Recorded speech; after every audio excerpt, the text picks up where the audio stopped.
And we're back to Mackin with Miles. I am live at the freshest studio with my co-host, DJ Livio G. Do what you do. Wagwan, my brother. Wagwan. Sound like you're ready to be in the islands right now. That's right. It's crazy. Last year around this time, well, maybe a week ago, I was just coming back from the island. So, that's when I went on the cruise. I remember your cruise. I wish this year could have been the same. You don't want to be on a cruise this year. Not this year. This is a time where I don't want to be anywhere. I don't even want to leave New York right now. I'm hearing stories of people traveling and they're stopping them at the border. Like, all right, time to test you right here. Let me tell you something. You went at the right time. Oh, yeah. A little later? I'll probably still be in the sea right now. I'll probably still be stuck in the sea. I heard some things about there was some horror stories. There was horror stories. I've seen videos of people just like, I'm going to just jump off the boat. Fuck it. I'll just drown. I can't do this anymore. Never mind, I'm 50 stories on this shit, right? Miles away from everybody. Wow. But, I pray to all those people who probably still stuck out in the sea and can't come back yet. There's still people out there. I hope not. I really do hope not. Folks that work on the cruise ship. Oh, they're done. They're done. They're not going anywhere anytime soon. Yeah. So praise out to those people. It's interesting to see how 2020 is dismantling everything for everybody. Like, no matter what industry you're in, no matter what skills you got, nobody was scathed. Nobody's safe this year. Nobody's safe. And if it haven't happened to you yet, brace yourself. It's coming. Should I say scatheless? Right. Everybody's. It is coming.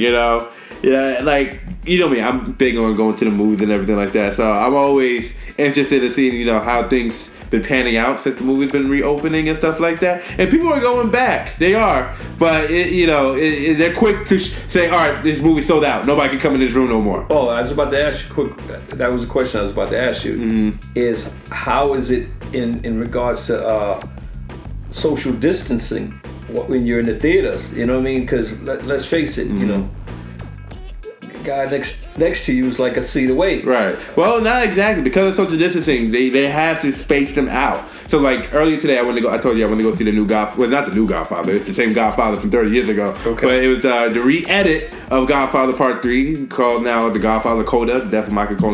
And I sat right in the middle. Named it Godfather Part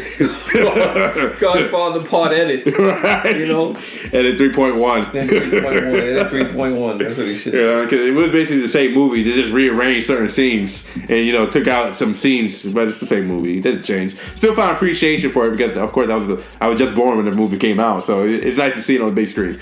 But, I'm literally in the middle of the theater, and, the closest people next to me is all the way down to the left, another person all the way down to the right. How is that possible? It's a movie theater. What they do? 25 people in to see a movie? Yeah, literally. Like, if there's 65 seats, and maybe only 25 people in there right now.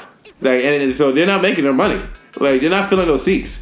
I legit, when I walked into the theater today, so it was a group, like, usually they had a group of, I guess they were a disabled family. Maybe it's the movie you went to see. Huh? It could be the movie, because not everybody was going to go see Godfather. Who the hell is going to see that? But it was pretty packed for a Saturday afternoon. Yeah, it was packed with 25 people in the theater. Compared to what I've been seeing before, going to the movies, it was pretty packed. Usually there's like 2 or 3 people in there. For Godfather, I was pretty shocked how many people were in there. Like, oh, now granted, it was nobody under the age of 25 in there, or even under the age of 30 maybe. Yeah. But, it was all, the whole back row was just a group of I don't want to call them handicapped, but, disabled people, and they were definitely making noise throughout the whole movie because, not to make fun of anybody, but they're not all there, so they don't realize, hey, you're supposed to be, gotta be quiet in the movie, So, as the movie's going on, you got Al Pacino like, we just pull me, I'll throw it out, and then pull me back in. The guy goes, in the back, like, come on, bruh. Like, come on, please. You don't want to say nothing to nobody. Just like everybody got to enjoy the movie. But the one thing that made it hard is when the disabled kids started coughing in the back, and you can literally feel the tension in the audience. Everybody was like, "Oh shit, we got to drag this kid out." What'd you do about your popcorn? Oh, I started covering my popcorn and everything. I was like, "Hold on, you're not coughing on my food now. Hold on," So that I will say is a little nerve wracking if you do want to go to the movies now. Is the fact that you gotta be on your P's and Q's the whole time. You can't just sit there and enjoy the movie. Somebody start coughing, you start panicking. Thank God for home theaters. And it's crazy because now home theaters may be where it's at. So, as we're saying, it looks like home theater is where it's going to be at for quite some time. Because HBO, Warner Brothers, I should say, just announced that its whole 2021 slate will be releasing on HBOMax at the same time they're releasing theaters, starting with Wonder Woman this month. So, the same time you see Wonder Woman on HBO Max, you can see it in theaters. You know, I'm going to test it out. I'm going to go to the movie theaters, watch the movie on my phone while I watch it on the big screen, and I'll let you guys know if it's for real or not. Only you. Listen, I called this one about 10 years ago when streaming became the thing. Exactly. When Blockbuster came out with the whole streaming thing, I was like, yo, you know what? Theaters has got to make the change. I said the theaters, the studios got to make the change. Right. This is the wave, it's the future. Right. You know what I mean? I felt like, yo, they should have done it back then. Mm-hmm.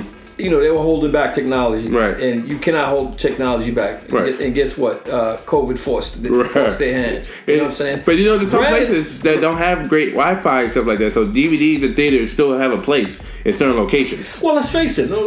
You know, I think what they were afraid of is just the fact that, you know, they would lose the theaters. Mm-hmm. I don't think the theaters, the theatrical experience is something that you desire, right. Something that you want. Mm-hmm. So I don't think that's, you know, granted, yeah, it may, you know, curtail some of their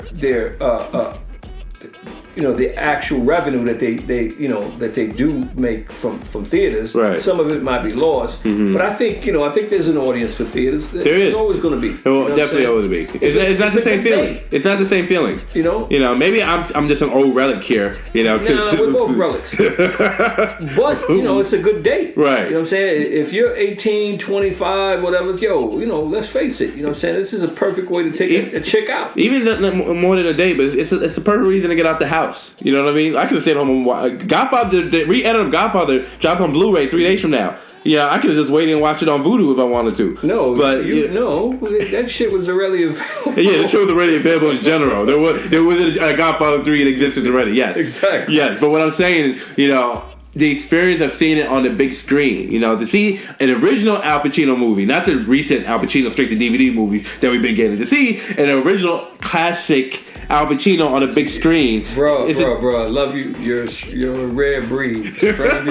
Strange individual when it comes to this kind of shit. all my filmmakers, my thespian actors, they know what I'm talking about here. There's some things you just gotta experience on the big screen. You know what I mean? Now, granted, I do enjoy movies on my phone the same way I can enjoy a movie on the big screen. Especially if I got my headphones on so I can really hear the proper sound design. I'm fine. I'm good. But you know, you can't replicate that theater experience. You know, that theatrical experience. Yeah. The smell of the popcorn. Right. The guy next to you, like, you know, talking on his cell phone, pissing you off, all that good shit.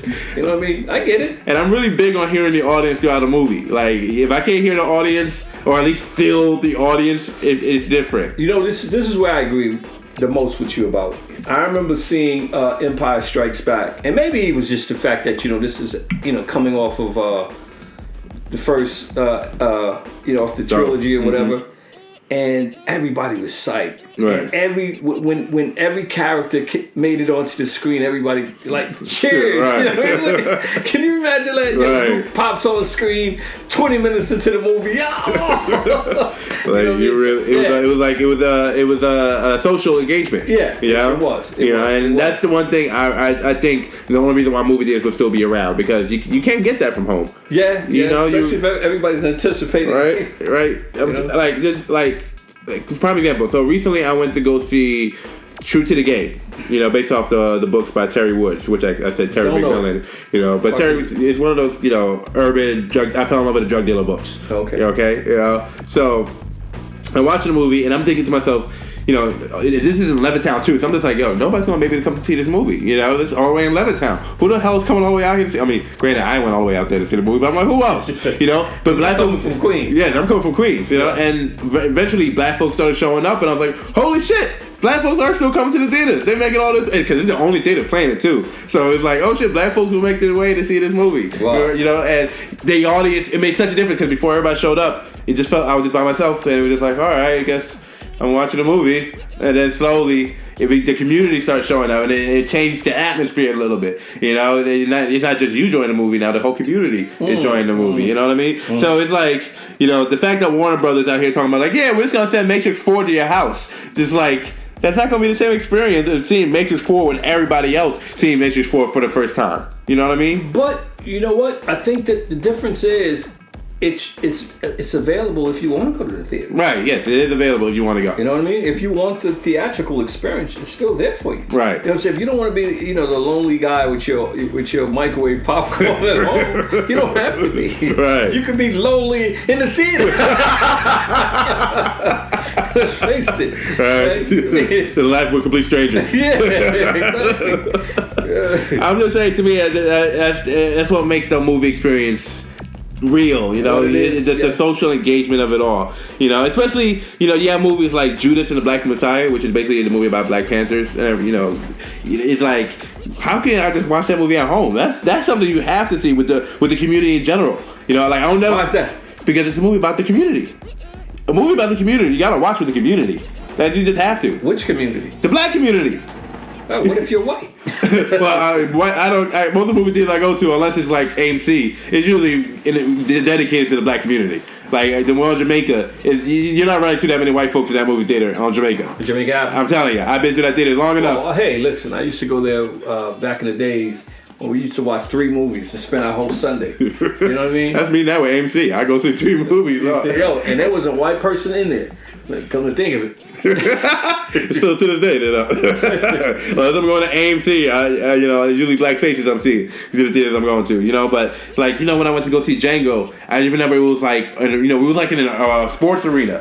You know, when anytime Django started fighting, you know, the way everybody started cheering, like it was like you know, that crowd, right? You know, that crowd, that participation. You know, everybody is in it together, enjoying it together. That's the one thing that will never, you know, go away. You know? I get it, bro. I get it. So I totally understand. Yeah, and that's how I felt. I was like, yo, you know what? They're holding back technology, and you know, this is something. Its time had come. Right. You know what I mean? But once again, hey, you can't stop certain things. And, and look at it. COVID forced their hand. Right. At least the first ones to do it. Right. The rest are going to follow. Right. The rest are going to follow. They were eventually going to do this. They didn't believe it was going to be so soon. They were just holding it back. We're talking about 10 years now. It's 10 years. Right. They've been holding it back. Right. It's like the music industry holding back streaming and everything else that they held. You know, when they realized, yo, we can't make a fucking dollar. You know what I'm saying? They let Apple take over. Right. And now Spotify. Right. And now Spotify. Right. You know what I mean? That's what happened. So it's only a matter of time before Disney joins the bandwagon and like, all right, guys, you know, the next Avenger movie you watch on Disney Plus. You know, same thing for Sony and Spider-Man and the rest of you guys. You know what? It took the fact that they didn't make any money for a whole entire season to wake them up. You know what I think we're really... Had this thing been in place, they wouldn't have skipped the beat. Right. In this COVID thing. Right. They would have been already in play. Right. You know what I think must have at least gave them the push to like, all right, you know what, let's start streaming the stuff when they tried with Tenet this year. Tenet was a big blockbuster movie. And they realized, oh, we can't get that blockbuster money back in theaters right now? Okay. Streaming is the way to go. You know, like, I'm a shareholder with Disney. I got me a few stock in Disney. And Disney already discussing streaming is the way to go for the future. They're like... Hello? 10 years ago, Netflix came out. Right. You had the technology. You know what I'm saying? You could offer people the ability. And we're back to Mac with Miles. So, you know, people are, well, I should say filmmakers are losing their mind because they're like, oh my God, there's no theatrical window. Then how are we going to tell stories? And I'm just like, okay, you guys are thinking very small-minded right now if you think this is the end of storytelling. Because... You know, the way that... You see the look on my face. I'm like, where the fuck you going with this? Like, you know that, right? Stories have evolved in the year 12... I don't even want to say 2020, but in these last few years, storytelling has evolved and reached into new places and new heights that we haven't seen before, you know? Especially, I'm thinking about The Godfather earlier, and I'm sitting here like, if The Godfather was done today, it would be a streaming series. It wouldn't work as a movie. The Godfather would not work as a movie today, but you put all those 9 hours together of the Godfather saga, you got yourself a binge watchable series on Netflix and stuff. Well, let's dial it back a little bit. You know, if you think in general, the first movie was made, you know, just just itself, one time story. Exactly. Right. It's the success of it that lended to two more. Yeah. But what I'm saying is the whole thing of watching a 9-hour movie is a norm now, where it wasn't a norm back then. You can watch 9 hours of a movie. You don't watch all of it at the same time, of course. That's what you. I'm saying most of the stuff you watch now, that's these streaming shows, they're basically 9-hour movies. You know, they may have like intros in between, but they're usually a whole movie that just take 9 hours to go through the whole story. You know, and that's what I'm trying to say about the future of storytelling. You know, the idea of just trying to tell a story in 90 minutes is old-fashioned now. It's just like, you know. So when you're writing 9 hours. No, it depends. You're writing in sequels. It depends the story you're trying to tell. Is that what you're telling me? I'm talking about you don't have to put yourself in a box telling stories for the future now. Hold on. You better bang on one happening first before you go hatching your eggs or you know. I'm saying. So here's what I'm saying. Start writing a whole goddamn novel. Here's the thing. I mean, a 3-part novel, and you don't even have one.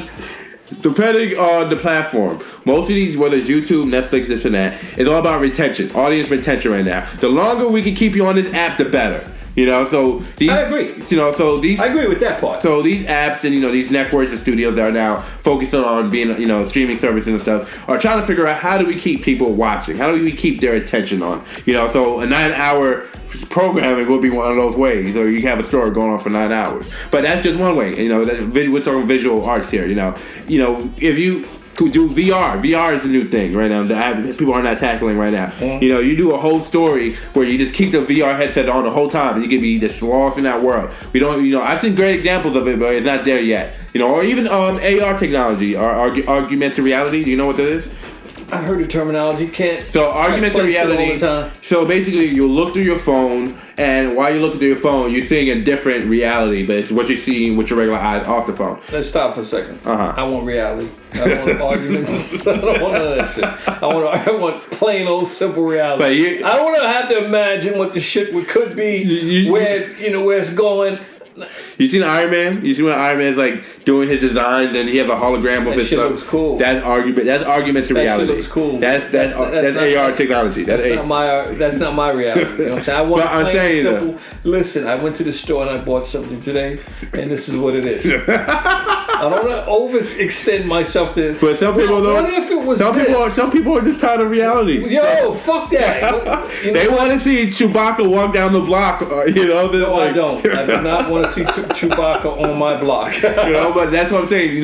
Storytelling could go in a realm where people are now watching story unfold through AR technology. You know what I mean? Or even with podcasting. They have immersive quote unquote podcast, which is a radio drama that's just now done for the new generation. Back then it was just called radio dramas. Now they're immersive podcasts, but it's the same shit. It's just you're telling a story. You got sound effects. You got actors saying dialogue. Still a radio drama, but it's done for today. Even if you don't want to do something scripted, you got they got investigative podcasts now, which is basically a documentary in podcast form. One I was listening to recently was it was called Running from Cops, and it's the behind the scenes of the show Cops and how they fucked over so many people on that show. They arrested people that they know wasn't guilty or anything, but they needed good content, so they're like, all right, we'll let you go if you sign this release form. Dumb shit like that. Welcome to Cops. So what? Welcome to Cops. Well, yeah, basically, and that show's off the air now. Of course. Welcome to law enforcement. Right. Law enforcement and show business. Exactly. They arrest folks all the time. Right. But and figure it out later. Not that. We can't do this. Yeah. We can't lock him up because he didn't want to sign a release form. That's messed up. But I didn't know about that until I heard the documentary on a podcast format. You know what I mean? Mm. So I'm looking at the future of storytelling. I'm just like, if you have a story to tell, there are ways to tell stories. You don't have to rely on making a movie. You don't have to rely on doing a novel.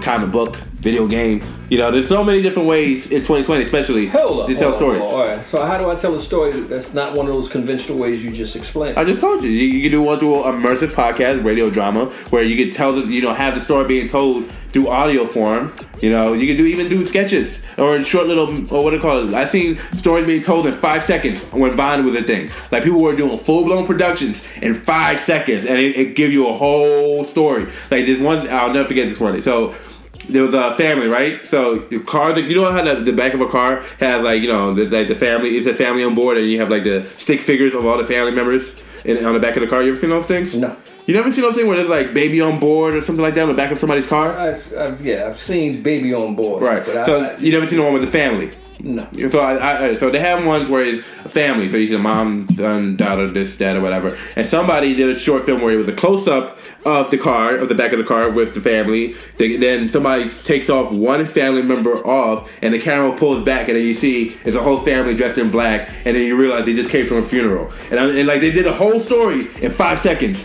where you saw there was a loss of a family member, and they had to accept that the loss of the family is there. Like, there's ways to tell stories without needing a full-blown 90-minute production to tell stories now. Those niggas need a fucking movie. Yeah, if you can tell a story in 5 seconds, I trust you can tell a story in 90 minutes, you know? But, you know, but it made me realize, like, you know, you don't have to rely on the old school way of just telling stories anymore. You know, whether, you know, you want to write a novel, go ahead and write a novel. You know, you want to do comics, go ahead and do comics. But, you know, if you just want to be investigative journalist, you know, you don't have to get signed by 60 Minutes to tell you that story. Go ahead and start an investigative podcast so you can tell that same story. You know, if you want to do a play, but you can't do a show right now because it's COVID, get that cast together and do a whole play on Zoom, and then, put out the recording on the podcast. You know what I mean? You know, you want to do some stuff in virtual reality? Virtual reality?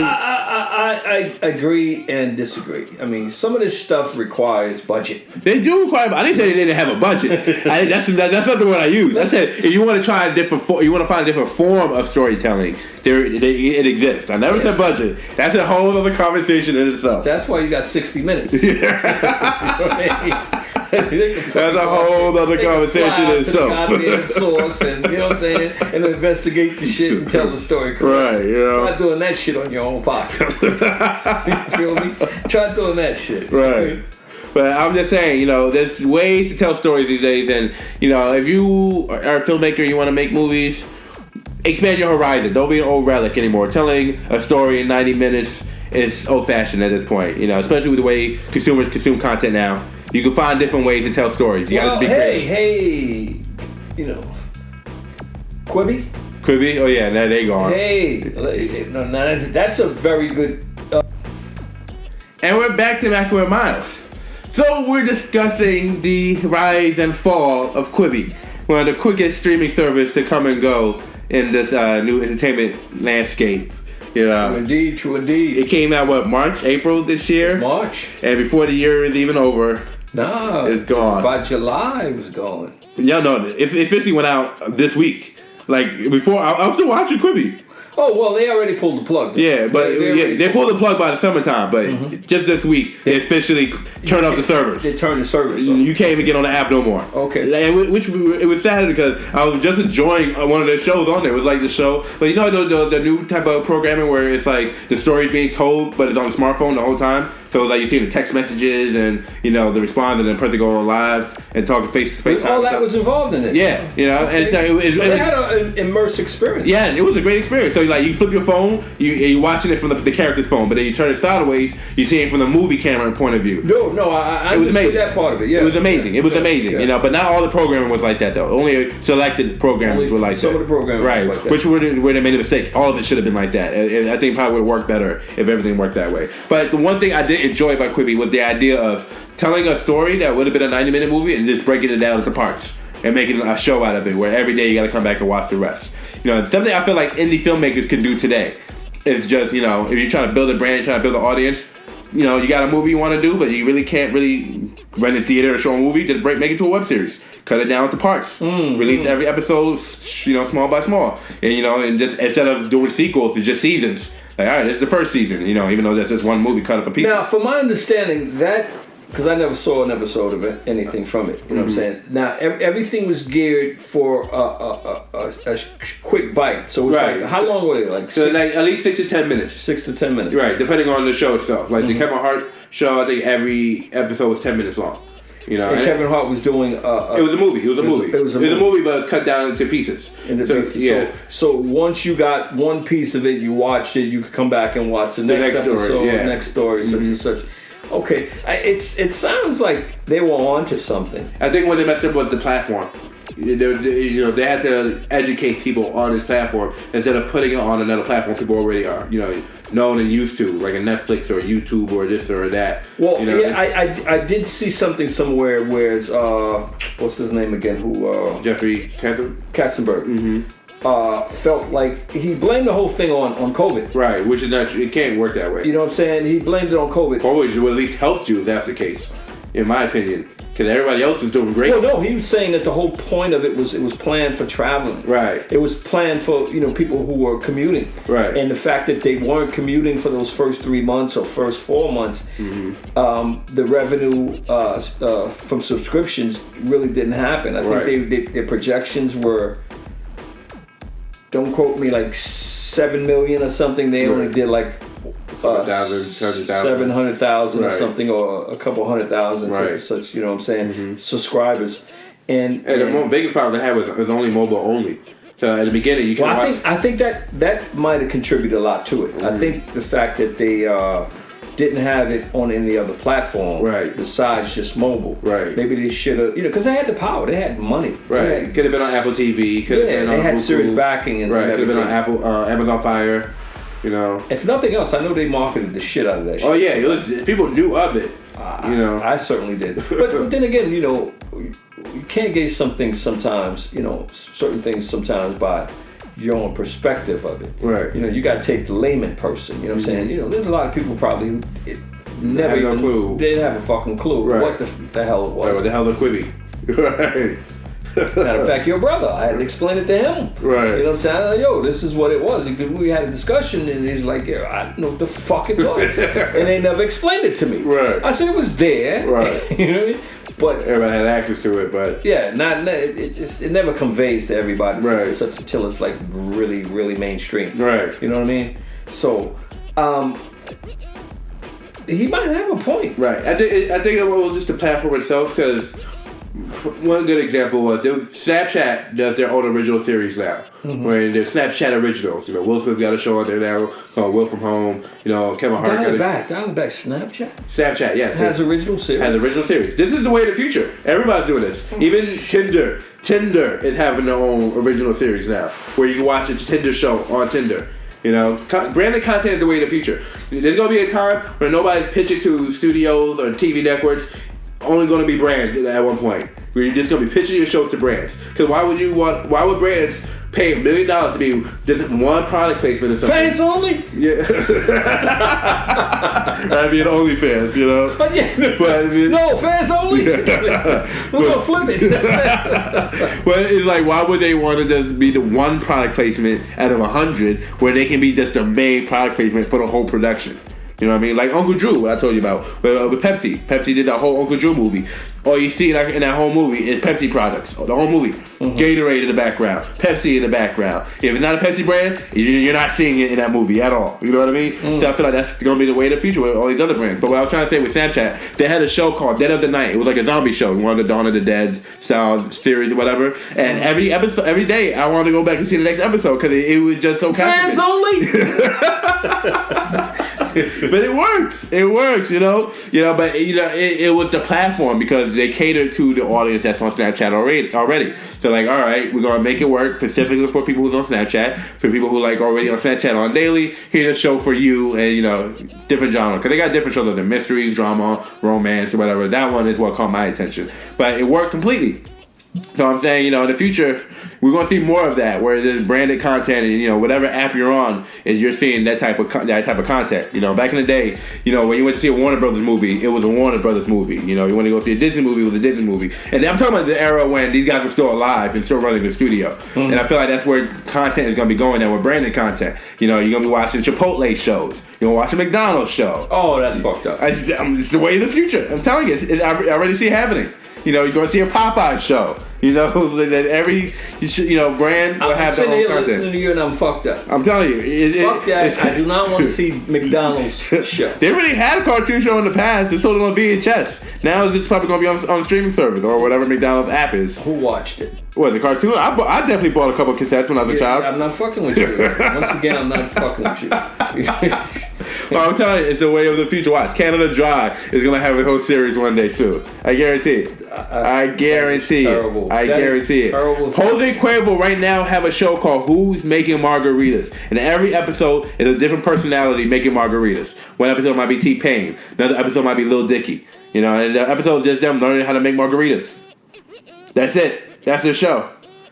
And that's all we're gonna see soon. Okay, I have to digress because as a consumer, you know, how can you know? So now we're going to be segmented into fragments to brands. Every single fucking brand that is. How much can you consume just from consumer? What, branded content? Yeah. Branded content out right now. There's tons of branded content people are watching. It's just depending on what's your demographic, what's your niche. You know, if you're fit a specific niche, you're in there already. You're not gonna stray away from it. Like Uncle Drew. Uncle Drew is a movie like. It's like a couple years. It's like 2 years ago. Yeah, but it's more than that. Is it not? It was 2018. It's 2020 now. That's 2 years ago. Nah. It was 2018 when that movie came out. It's gotta be older. Nah, I went to theaters to see it. But anyways, that's one example of branded content on a grand scale. That's grand scale branded content. Big ass movie. Promotional, P&A budget and everything. Now, if we're talking about just social media and stuff like that, I said on Cuervo, whatever. Jose Cuervo is one example, But I remember, what's that cat brand, Purific? Something like Persina or whatever. I forgot the name, but they have a cat show now online where it's just dedicated to cats. Oh, Purina. Yeah, Purina. There we go. But this is not nothing new, because when Procter & Gamble started off doing soap operas, that's what they were doing. They were, literally soap operas came because they were trying to sell soap. That's literally where it came from. Literally. So all they're doing is going back to what I'm not old enough to understand that part. One of the first things I learned about advertising was that back in the day, TV shows were sponsoring. They still. Well, they sponsor. Yeah, they sponsor. But now there's a difference between creating content and. But that's the thing. No, they realize instead of just being a sponsor, they'll make more money being the content creator and provider.